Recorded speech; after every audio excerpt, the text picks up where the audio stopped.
What's good, guys? We're back at it again with another video. As you see by the title, we got something extremely special for you guys today.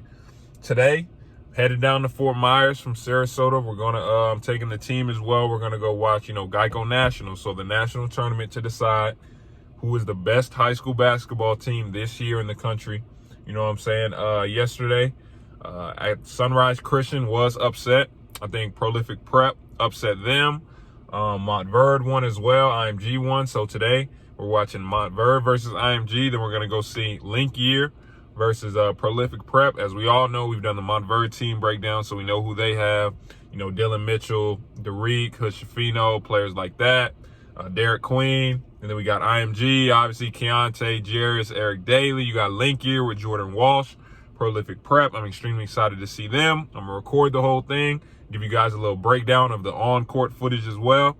I'm so excited for this. I know you guys are too. I'm not going to hold you guys up any longer. Let's get on the road. All right, guys, we ended up making it to the arena. Got the team with me. Rillo, Luke, say what's up to the vlog. Hey, cool, Say what's up to the vlog, Dean.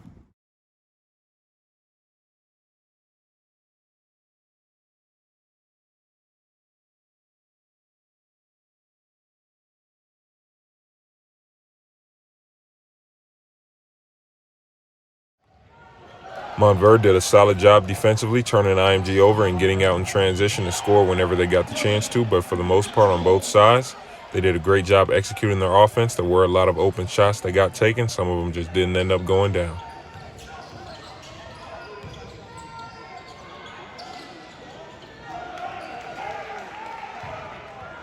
There wasn't much bad basketball being played in this game. There are contributors from both sides, coming from the starters and from the bench. As you can see here, 3-star forward Noah Bachelor getting the block, then going down on the other end, ended up getting a look for himself, pump faking, getting to an easy pull-up. One of the better shooters in the class.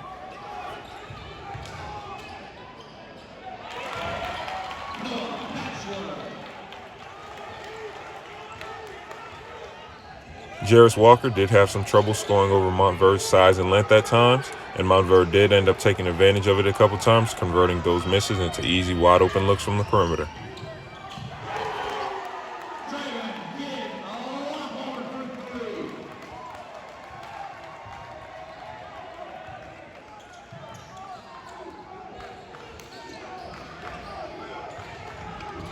On the other end, though, Keonta George did show why he's currently the number 3 ranked player in the class of 2022, just his ability to make shots from all over the floor, even with the foul.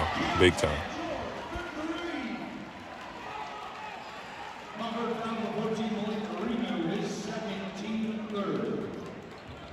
Down 6 late in the game, Montverde didn't really waver at all. They made sure to stay locked in, especially on the defensive end, forcing IMG to take tough shots and turning the ball over, which allowed them to get easy runouts for the other end and easy buckets.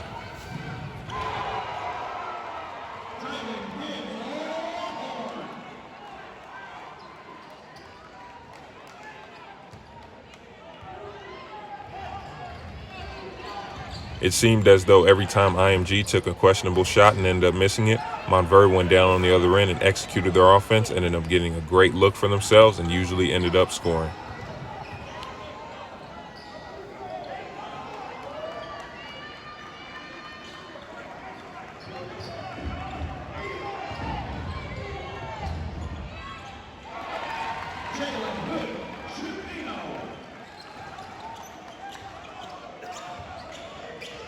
IMG did seem to have an answer for everything Montverde was throwing at him, consistently coming back with buckets, and from this point on, as you're going to see over these next couple of possessions, it was a back-and-forth contest with both teams scoring at will. Derek Whitehead was one of, if not the best player on the floor in this game, showing his ability to score it at all 3 levels, as you can see here with the turnaround fadeaway on the baseline, but he also kept his teammates involved and made sure they executed their offense. Like I said earlier, from this point on, for a couple possessions, it was back and forth, easy buckets on both sides.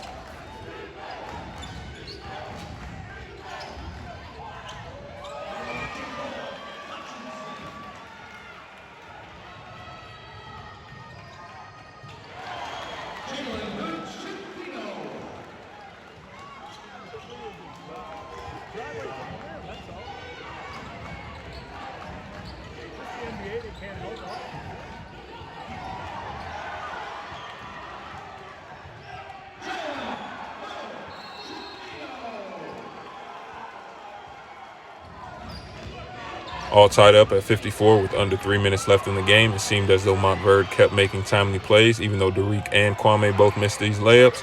Dylan Mitchell was in the right position to get this finish, and even on this next possession, they make a clutch stop, which they end up converting into a bucket on the other end.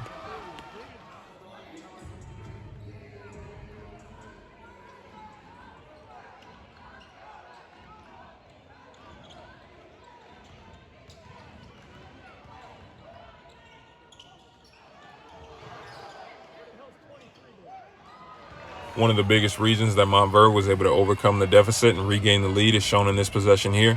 They're extremely patient in the half court on the offensive end, executing their plays to a T and waiting until they got the look that they wanted.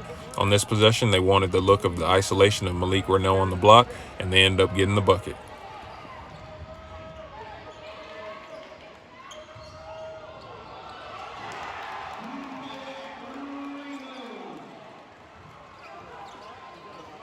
Now down 4 with only a minute remaining, IMG also did a great job getting the look that they wanted, which was a Jarris Walker isolation, and this was an extremely clutch and one lay to put them down 1. It was an extremely hard-fought game from both sides with multiple lead changes within this contest, but this stop right here ended up closing the door from IMG and securing the win for Montverde.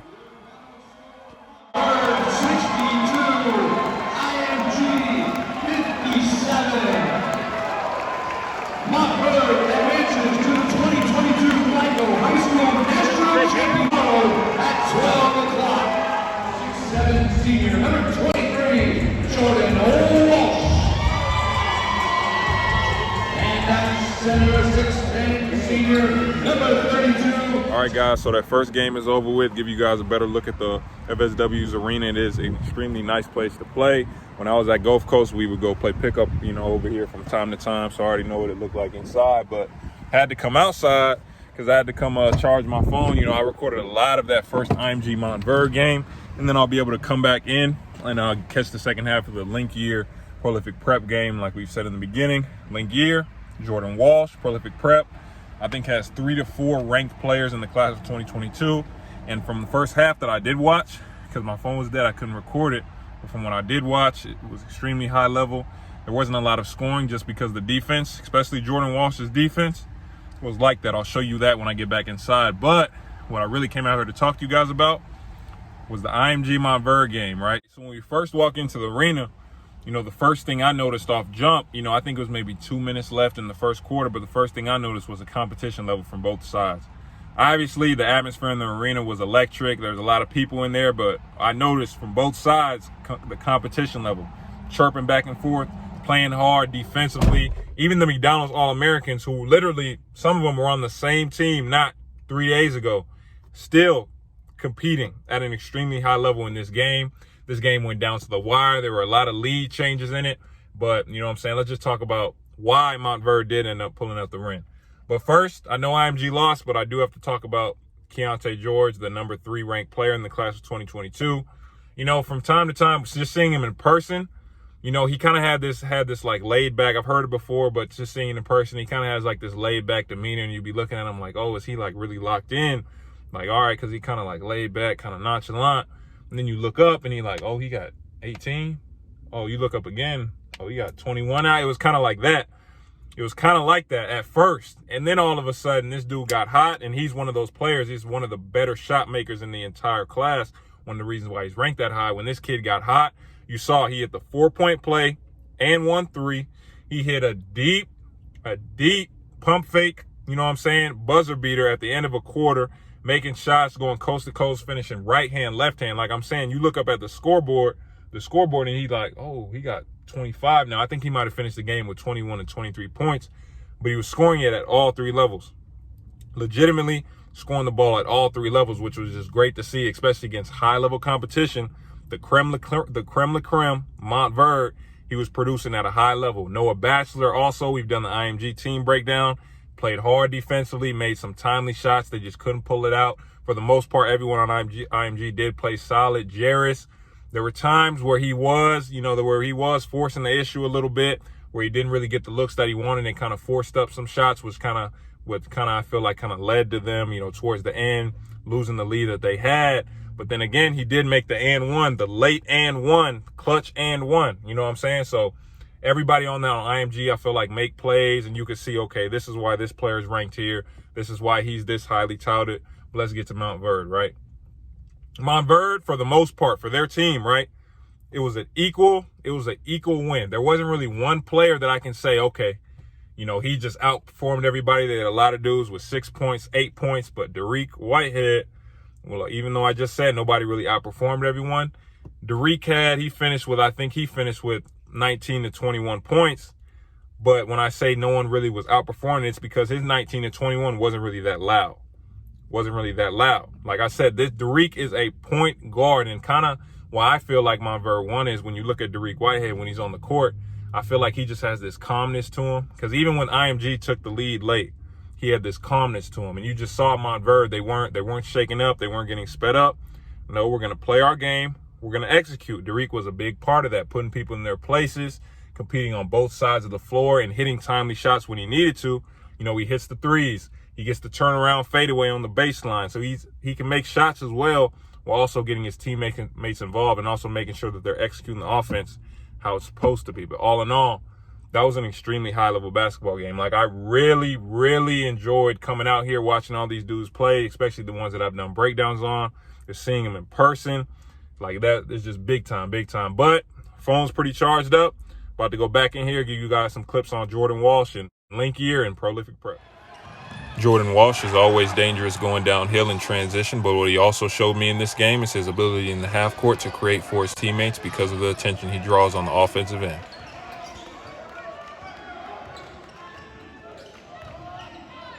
As we all know, he's also a hard worker who's relentless on the offensive glass, and this is an extremely tough finish through traffic.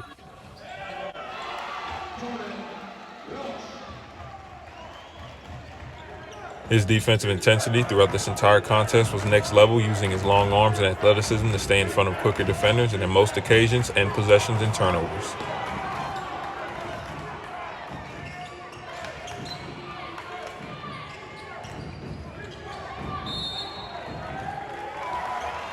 Okay, guys, it's the next day. Now, I wasn't able to get too much film on the second game simply because I ended up running into some old teammates, being that I was back down in Fort Myers, ran into some old FGCU fans, had some conversations with them.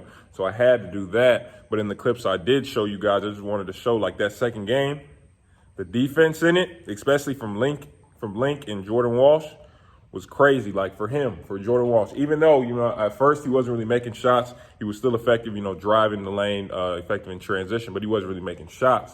But defensively, he was changing the game.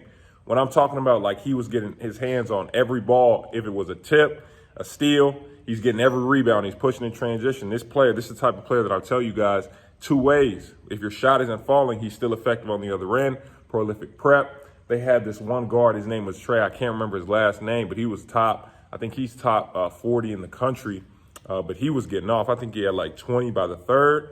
But then guess what? Jordan Walsh, like I said, defender, competitor, took the challenge, and for the rest of the game, he wasn't getting off as easy as he was in the beginning, which is part of the reason why Link Year, you know, pulled out the dub. Today, championship game is Montverde versus Link Year. I'm not going to be able to make it because I am going to Disney. You guys can guess what my favorite ride is. I might show it at the end. I might not. But like I was saying, Montverde versus Link Year today is going to be an extremely high-level game. Like I was saying, from that first game, Derek, Keonta were both showing why they were ranked where they're ranked in the class of 2022. Everyone else in that game was pretty solid. You know, everyone was showing, you know, what they were able to do. But all in all, that trip is being able to go down there, see these players in person, take our high school team, let them see these, you know, 5 stars in person was big time. And I even told them, like, yeah, these players are extremely talented, but you can also tell they're still in high school. Dudes are still, you know, leaving their feet to pass, getting turnovers, throwing extremely long outlet passes that end up going out of bounds.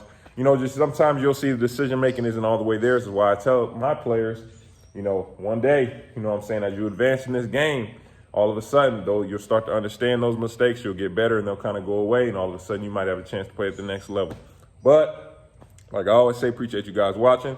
Like, share, subscribe, turn on post notifications. Hit my website for the, you know, one-on-one evaluation, subscriber breakdowns. Like I always say, appreciate you guys watching. I'll see you guys again with the next video.